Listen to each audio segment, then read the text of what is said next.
What's up, StarCraft fans? This video is brought to you by Lucerna Sempiternus, who is supporting me on Patreon. Post-canon tier supporters or higher are guaranteed one video redemption per month. He once again requested Nexus Co-op and Jinara, but this time we will use a different prestige. So last time we did the permanent space laser prestige with using mass mothership, or rather not mass mothership, mass destroyer and mass carrier. So this time we will use prestige number 2. So once again, Nexus Co-op, search it in the arcade, go to the lobby and wait for the infographic thing, which will show you all you need to know, or at least all the primary information that there is about Nexus Co-op. So we are once again playing as Jinara, the Forsaken of Slain. Well, by the way, you can actually read the story of Jinara over here. It's a long one. Oh my goodness. Oh my goodness. Anyway, so I will actually have Ariel Hansen as the ally because that's more idle. So we will use sacrifice cooldown this time so that I can sacrifice more for Jinara. We will go for sacrifice resource refund so that the sacrifice will be cheaper, and chrono boost efficiency, so you can get more chrono out of our buildings. So first map will be Dead of Night, which is a personal favorite. No, not personal favorite. A favorite among many of you guys, but a personal anti-favorite of mine. So let's get this started. So the second prestige of Jinara will feature her not as a mothership or a permanent space laser, but this time she will be a ground hero unit with psionic abilities. So for game 1, Lucius Aeterna or Lucerna Sempiternus requested that I go for mass warp prism. I can decide what to put inside it, but he said that he generally goes for 3 stalkers and 1 dark templar per warp prism. So at the time that I recorded this, I didn't actually know what it meant. Like, okay, so what will I do with the guys inside the warp prism? I just kind of instinctively assumed that the attack, or that the guys inside the warp prism can attack while inside. But of course, I couldn't really know what there is until I actually started it. So down goes the gas. I'm actually rushing my infrastructure this time, so as soon as this becomes available, I should actually select the second prestige, which will allow me to summon Jinara via this second top bar, and this warp prism over here will contain Jinara. That's a weird way of summoning her, via warp prism, and you can unload her anywhere. Makes sense though, just kind of not the usual way of how it's done. You can see that Jinara, attack wise, does the same amount of damage as a probe, like literally 5 damage per one of these water balloons. She has red water balloons in this mode, which is something, but her primary abilities will be showcased more heavily in the second game. Basically, she has a few of these she has a few abilities that she can use. She can use the sacrifice so that she can get more power and more health. Currently she's 240, not a lot, but she can also use this ability called, I actually forgot what it's called already. Basically, it freezes. I think it's called Chains of Jinara or something like that. It basically puts all enemy units in a small range into stasis, but it's not the kind of stasis that makes them immune to damage. It's more like a lockdown. It locks down all enemies, including buildings, in range of this circle over here, this medium-sized circle. It will not work against map objectives like, for example, void rifts, or not void. It probably won't work against void rifts either. It won't work against void shards. It won't work against the hybrid, the Mobius hybrid. As you can see though, it does work exactly as I imagined it. So you can see there are 2 stalkers inside this here Ark Prism, and they can shoot while inside, so that's pretty nice. So all I have to do is, well, I'm almost saturated with my Nexus. So you can see each chrono of this Nexus will actually take away from its health. It's kind of a stim. It is actually like a stim. So I just load these guys inside as soon as I remember. But yeah, I should load these guys inside while Jinara just throws her water balloons. She's like a symbolic hero when she's using auto attack. She's just there to die. But anyway, now that the Dark Templar, you can kind of see the attack. The stalkers shoot a little laser thing, and when the target gets close enough, the Dark Templar does a little swipe. It does a little blink and swipe at the enemy. So the general strategy for me then is to just make more of these Warp Prisms and just have the guys inside shoot at the enemy. And as you can see, it's pretty effective as a defensive measure. When I have these Ark Prisms sieged, the units inside are pretty effective. You can see I use the cage there, the cage thing, the lockdown thing to put those guys, or to render those guys ineffective. Just use that ability. So yeah, that's the second Warp Prism. So the second top bar will call down a Warp Prism. If Jinara is still alive, the Warp Prism is just there. But if Jinara is not alive, the Warp Prism you call down will contain Jinara, but will cost gas, depending on how long you wait before you summon Jinara again. So yes, as of this moment, I'm just well, I'm fully saturated, so I'm just kind of getting more units. Yeah, just warping another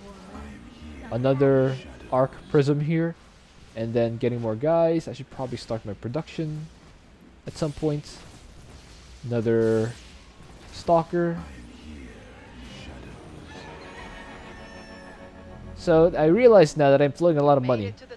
So that's when I start a bunch of gateways, as I like to call it. A bunch of gateways TM. So I'm researching these guys, these abilities from the Dark Templar to allow me to deal more damage. You can see I just attack move these Warp Prisms, and you can see the Dark Templar just blinking from inside. And even does that disable thing from the structures. That's pretty neat. You can see more lasers shooting out. And the nice thing about these Warp Prisms is they can function like siege tanks, except they're really powerful in either mode. The siege mode just kind of makes them F2 proof, so to speak. But yes, I load these guys inside the Warp Prism to protect them from ground attack, which is pretty useful in co-op, because most things in co-op deal a lot of damage to ground forces, but not so much, especially in this map, to air forces. So as long as I have these guys in the Warp Prism, they are pretty safe from attack. And I can just continuously, oh look at that chain thing, just keeping that hybrid in place. Very useful in keeping my guys alive and minimizing the damage. I can just kind of split this off. So all I have to do is keep my guys in the Warp Prism, and they will be pretty safe from harm. You can see the Stalkers deal a lot of damage. The Dark Templar deal even more. And yeah, just 9 minutes into the game, I can already just kind of attack move these guys and not really worry about any defenses. Of course, this is dead of night, and the defenses in this part of it aren't that menacing, aren't that formidable, but still, it's nice that a very simple strategy of just attack moving these Warp Prisms is ostensibly effective in clearing out guys. Make the most of the day, commanders. More damage. Just cleaving through all these guys with relative ease. Got more attack, got more damage here incoming. And the nice thing about this is it doesn't really get more complicated than this. You just get more of these loaded prisms. And now that it's nighttime, I just fly these back to base.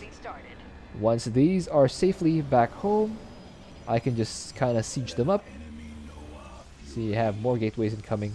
I just kind of siege them up, and they'll act like siege tanks. Or, more specifically, liberators. they act more like Liberators. Except they can also shoot up, and they can have a bigger range than the circle that you can see. You remember Liberator has a long range, but the range is limited to the circle on the ground that Liberator has designated.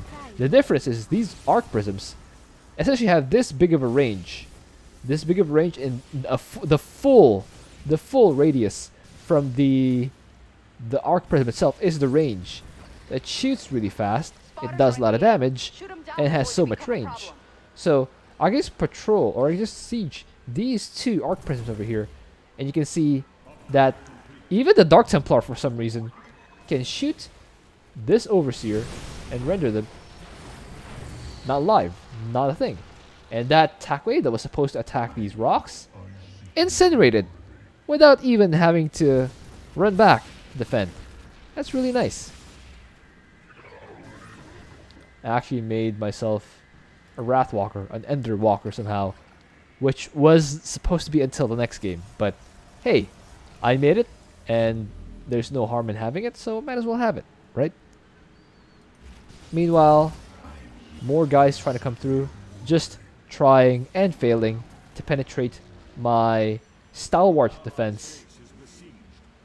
And these guys, look, not even a single point of damage, not one, on these perfectly healthy rocks, which for some reason has this little sign on here. But yes, you can see that Jinara is not really being used much. She's just kind of there for moral support. You can see even when this Spooter threatens my allies' main... Actually, I have the Overmind as my ally this time. Huh. Anyway, even when the Overseer or even when the Spooter threatens my allies' base, I just siege another War Prism over here. And just kind of prevent them from coming in. That's insane. That's a lot of splash damage. Oh my goodness. These War Prisms are so good. Oh my goodness. These War Prisms are extremely effective. I might make them my go-to composition if I ever play Jinara. The Space Laser, I can use that on maps where there's a set main objective, like Skyth of Amon, like Rifts to Core Hall, that I can just gradually move to and destroy. And of course, Oblivion Express. But for maps like this, there seems to be no downside. Well, aside from the initial ramp-up time of these Ark Prisms. Look at that! Now that I have 4 of them and upgrades, they just cleave through. So I just get upgrades from the Void Templar, from this here Blood Altar, and the Stalkers I get the upgrade from this here Psychic Council. And you can see they just barrel through everything. Look at that! Look at that! It's like a huge, they're like a huge psionic orb that has more range, that deals more damage, and is directable. Look at that. Jinara's just kind of standing here. She's not really helping that much. She has like, what, 8 kills after 16 minutes, which is not really all that impressive. But these Ark Prisms are just pushing through. Like, Jinara just throwing her water balloons, symbolically being the leader. Meanwhile, these Ark Prisms are just clearing house. They're like a giant eraser on the map. Look at that. That's so strong. That's insane. Meanwhile, you guys might remember, if the enemies on that event are Terran, they will send ghosts to kind of nuke our position. So in this defense, I've set up a single Ark Prism, which as you recall has so much range, and this here Herald. The Herald is basically a Havoc, except you can kind of deploy it. So how you deploy the Herald is you select the target in front of the Havoc, and it will make itself visible. It's no longer cloaked, but it will cast basically a psionic orb of vision, like this much vision around itself, so that every single spooky boy that comes in that tries to nuke us will just get counter nuked by this Ark Prism. See the speaking of Ark Prism, can you see just erasing everything on this map?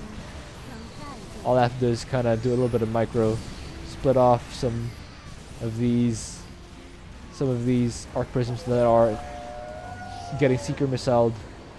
But otherwise, we just clean house. We just absolutely clean house. So I just screwed it up to the middle, do a mass recall, which by the way is one of the skills of this Ark Prism. You can use it from the Nexus. You can also use it from the Ark Prisms. That's pretty neat.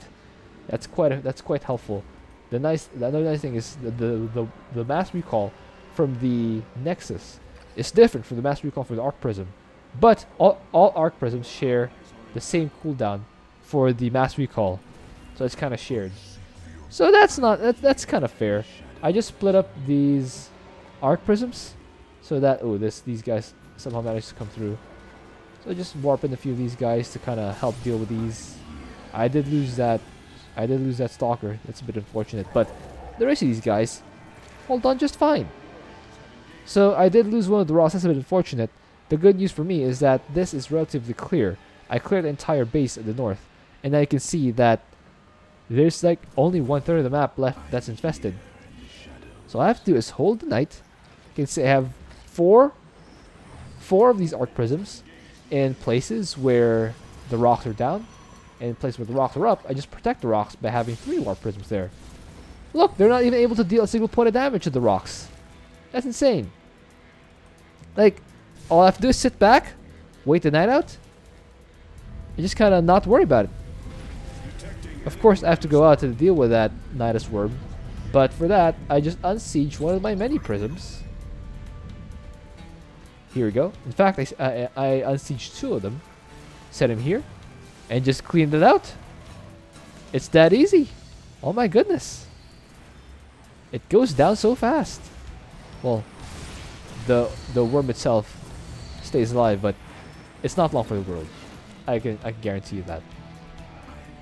Anyway, just continue holding on, yeah?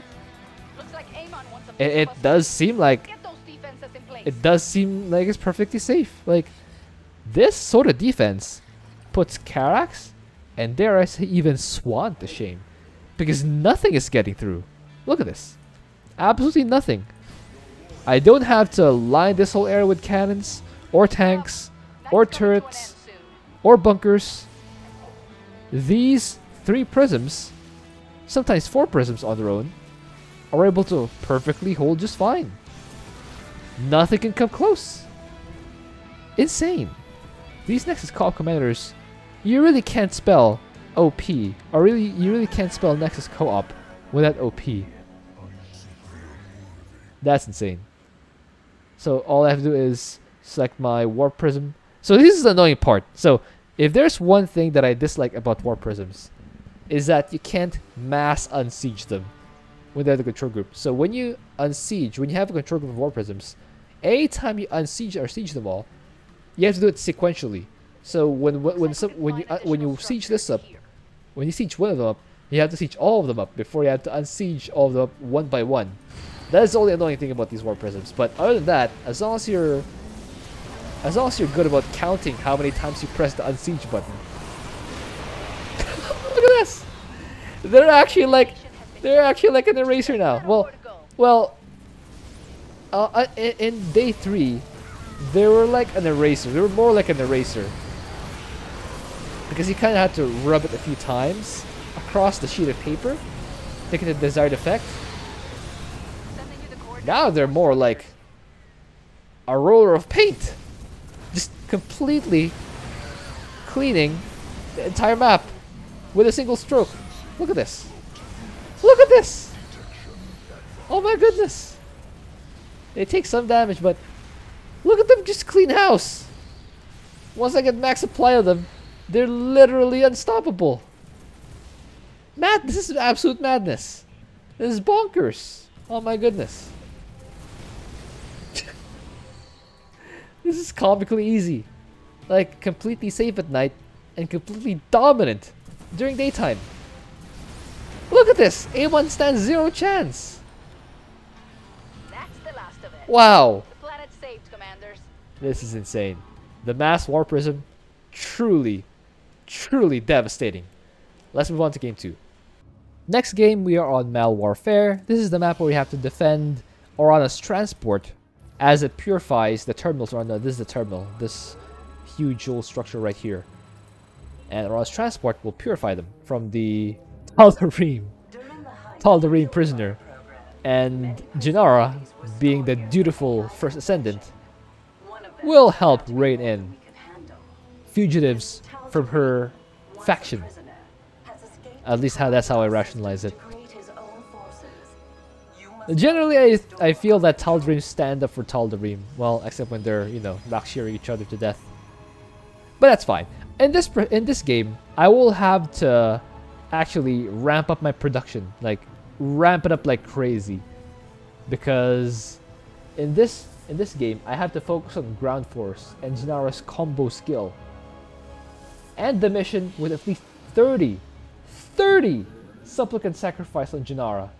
With successful combo, Jinara gets her mana back and reduced skill cooldown, including her ultimate sacrifice, allowing her to gain charge very quickly. So by being aggressive with Jinara, I can have as many as apparently 30 charges on her attack or on her sacrifice. So the combo that this game speaks of is by using the cage ability and then following it up with the telekinesis, and after that the final ability of this chain, which will be to kind of I forgot what it's called. I think it's like something with Scarlet attack, something like that. I switch on the psionic attack to help Jinara deal more damage. That is nice. Just whack that. Sacrifice this supplicant to gain more energy, and resume whacking this building. Ooh, I think Jinara just ate the. I think Jinara ate the probe for no reason. I don't know why that happens. Jinara just ate the probe. That's wacky. Anyway. Initial security terminal is clear. Just finish off these buildings. There are several more. Meanwhile, third pylon's on the way. I'm just really pushing out the probes as fast as I can. Stay vigilant. The Tal'Darims. I think this also happened to me last time on the Blooming Express. Just a probe just randomly disappearing. That's crazy. Enemies are heading for us. Don't let them catch So use you the off chain, guard. use the telekinesis, then use the final ability. Chain, telekinesis, then final ability. I just kind of try to chain those attacks, get the combo off to regain her abilities. Warning. I will set out for the next Defend the location first shortly. wave, which will be Zealots. So once again, use the chain, use telekinesis, then use the charge.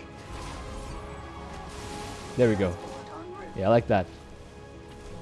So I can kind of do that again.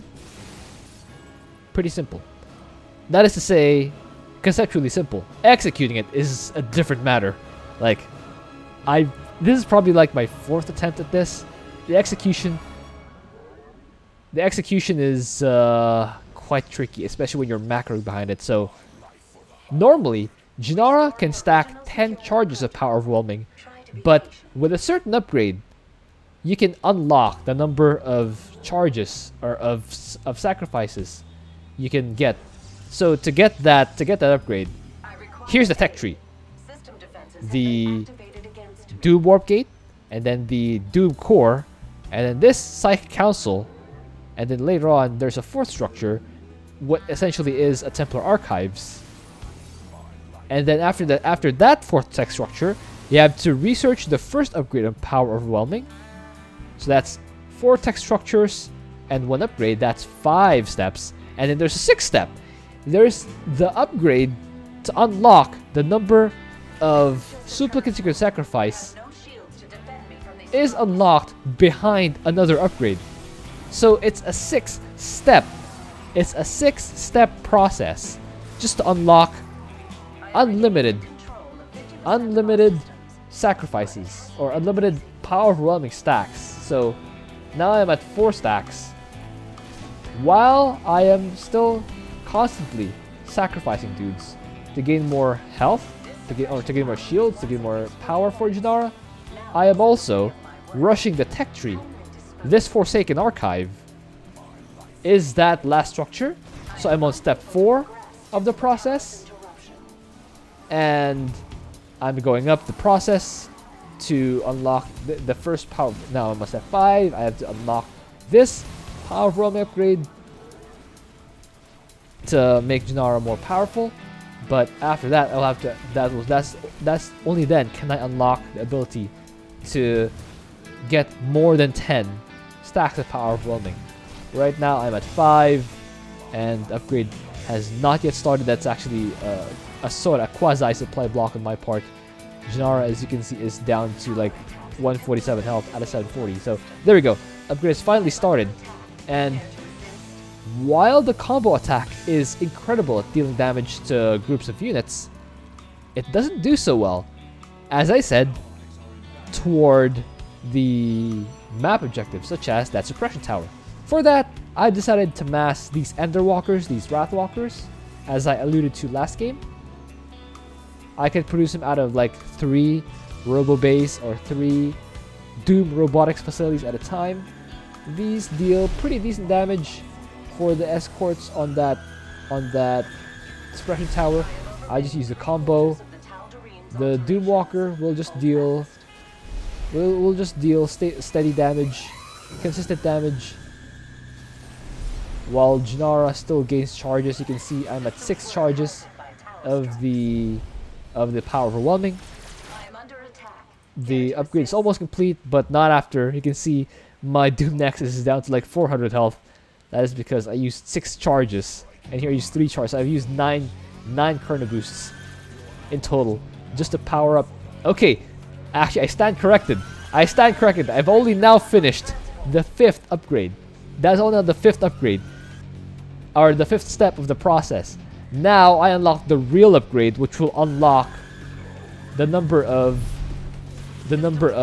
power overwhelming stacks that Jinara has. So 10 minutes in, I'm only now getting the final upgrade, or I'm only now getting the upgrade to unlock the number of super charges. Right now I'm at 7, so it seems like I'm at a good pace to unlock the number of super second sacrifice. Meanwhile, I'm also getting these upgrades for Jinara herself. This one will allow her to get a huge area damage spell called Requiem.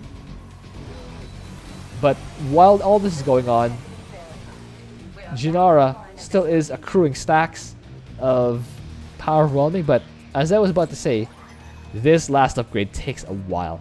It takes very long to actually complete. In fact, I counted. It's actually 300 seconds to complete, which is 5 whole minutes. 5 whole minutes of a single upgrade. Oh, by the way, you can notice that this Afterlife Abyss has changed its appearance. It looks like a bunch of hands kind of reaching upward. It looks like hands reaching upward. In the previous Prestige, it was like a star map. This Afterlife Abyss looked like a star map. Now it looks like a bunch of these hands reaching out for some reason.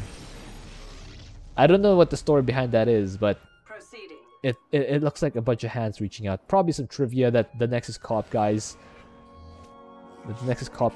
know. Probably something to do with the sacrifice thing. Maybe. I like the attention to detail. It looks like, oh wait, yeah, look, it's different. The hand disappeared. Yeah, I don't know the story behind that, but sometimes it does. Like, okay, I've now cleared out all the enemies here, specifically the attack wave that's coming, and behind that I have now 10 Enderwalkers. Pretty good. Now they can present themselves as a pretty decent standing force, especially against Protoss enemy. They deal a lot of single target damage, but especially for clearing enemy units, Jinara's combo ability still seems to be the most effective. Look, I just cage these immortals, preventing them from doing damage, and I use another combo of the telekinesis, and then the final ability to just clear out these guys. So I'm gonna go for the bonus with Jinara herself to prove how strong she is as a hero. But these Enderwalkers, I'm gonna garrison them on this transport rank disciple. I'm gonna garrison these Underwalkers on the transport just to prove that they can be formidable on their own without the hero kind of dealing all the damage for them. So you can see they are shooting a lot of damage, or they're shooting a lot of stuff at this attack. Meanwhile, Jinara is out here just cleaning house. Use the chain and combo the telekinesis in the final attack to clear all that stuff. One more combo attack to clear out that. So all I have to do now is just get by the last upgrade.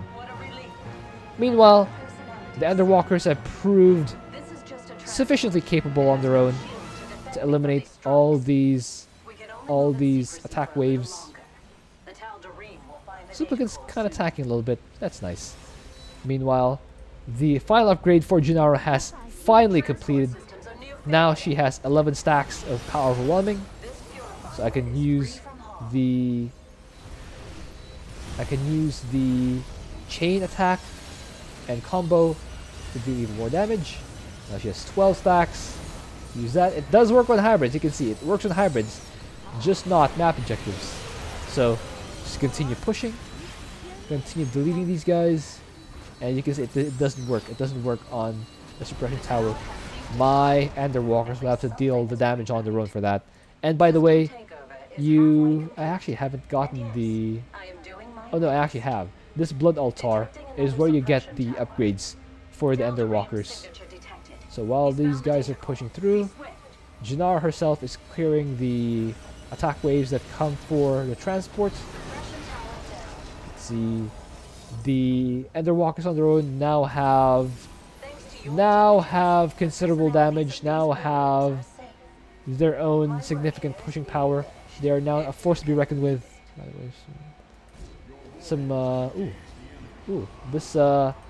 this thing is apparently, I forgot what it's called, and I forgot what it does either.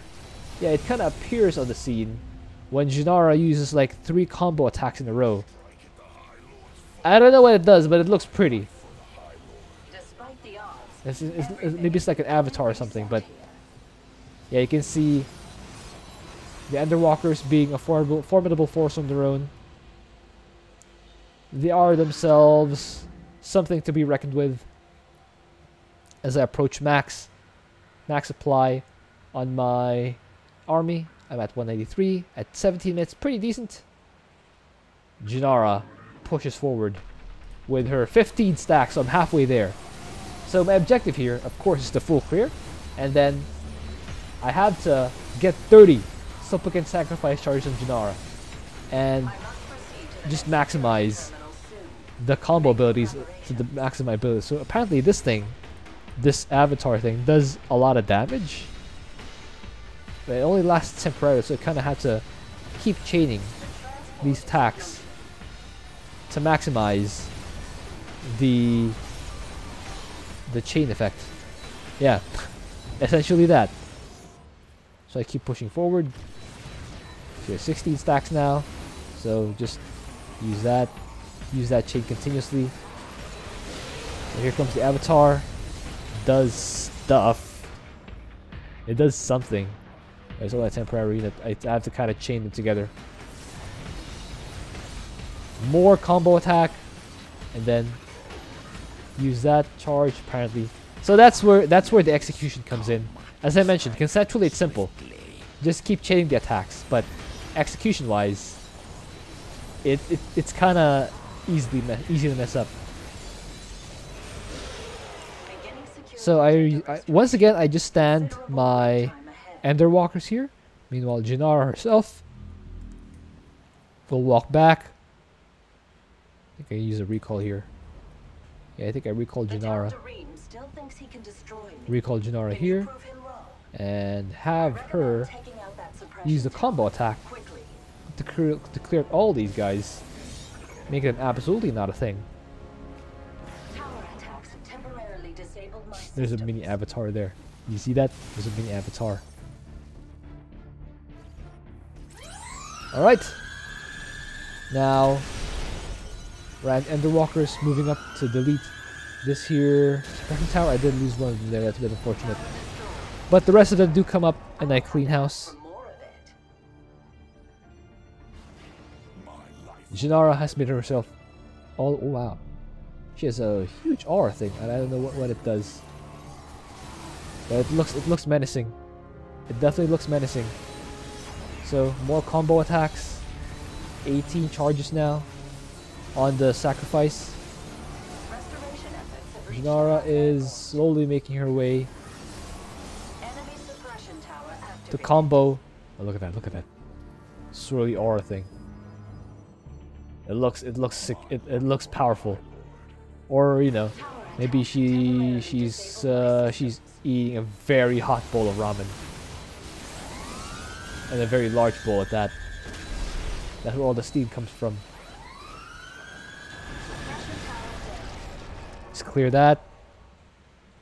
So as of this video, yeah, the day this video is set to release, I would be in the US. Yeah, I would be in the US by the time this video releases. Probably longing for a nice hot bowl of ramen. Because I'm not used to cold temperatures. Or you know, what Europeans would call normal temperatures. Still can't believe that people in the US, or not US, people in the Netherlands, like local, consider like 20 degrees Celsius to be warm. I would consider 20 degrees Celsius to be pretty cold. Like, pretty cold. Anyway, we continue pushing. Deleting these guys. Using the combo. Try to maximize damage that I deal. Just continue clearing.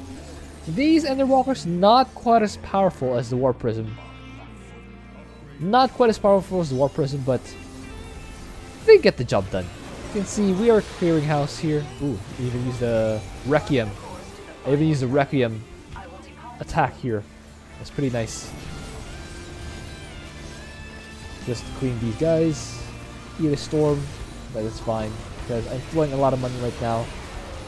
I am throwing a lot of money so I can stand to lose a few of these guys. Just use a combo on that. Just keep rallying more Enderwalkers across. Here comes the bonus. I think I did lose one of them. It's a bit sad. Alright. Start that bonus. You can see, use that combo attack. And just delete those guys. Another combo attack. And smash those guys to pieces. Another combo attack. And delete them. Make them absolutely not a thing. And now, once again, I just build a pylon beside the bonus so I can just have vision of it in case I need to just see it. Recall my army here to be in place, to be in position to defend it. Attack waves on the way. It's coming from here. That's good. I want to clear this back base anyway. It's really nice. So I use a combo. That's pretty good. Yeah, the suppression tower there will just incentivize me further to go up here, which is what I wanted to do anyway. That's good. This is really good. This works out for me. Okay, just keep chaining the attack. I just there we go. Just keep chaining these attacks. And there we go. Ooh. Attack wave will destroy this pylon. It's not long for this world. Meanwhile, I kind of split up my army here. I still want to delete all these buildings here, but I don't really need the entire might of my army to do it. So I'll just leave a few of these guys. I'll just leave a few of these guys to keep clearing this area. Meanwhile, the rest of my army actually warp in a few of these blood hunters, these Dark Templar, to help tank the attack wave while my army is still crawling over and clearing. So yeah, I did leave a force of 3 Wrathwalkers, or Enderwalkers, to clear out those final buildings. Get myself a nice full clear. Meanwhile, Jinara walks forward and does more combo stuff. to delete this entire force. There we go. Just delete these guys. Another objective will appear here, so just kind of stand in place. I almost forgot that I had forge upgrades like attack and armor upgrades, because she's not on her own. It requires so much attention. And by the way, she now has 28 stacks. I'm 2 away. I'm 2 sacrifices away from being able to get the final objective that Lucerna Sempiternus has set. Now I'm 1. I made another sacrifice. I just need to remember to sacrifice 1 more supplicant to get the 30 that I need to satisfy Lucerna Sempiternus' request. So chain that, Colossus. There we go. And delete that. You can see execution wise, you kind of need to be aware of how many charges you have so you can chain it properly. Alright, 30, there we go. 30 at sacrifice. My objective, all my objectives have been met. She now has 30 charges supplicant sacrifice and 2200 max health. 2200 max health, that's like Super Gary level. That's insane. That's insane. 30. This guy, Jinara, has become Super Gary. Except, you know, Super Gary is much easier to control. And only costs a few minerals, a few gas. Doesn't require 30 supplicant charges. She's not that expensive. Or Super Gary at least, is not that expensive. Jinara, is that expensive. Oh my goodness. But anyway, that is going to be it for the second prestige of Jinara. Jinara the hero, pretty powerful. A lot of control required. But I hope you enjoyed that. Thank you for watching. If you have an idea for it also, please leave it in the comment. I'll see you guys next time.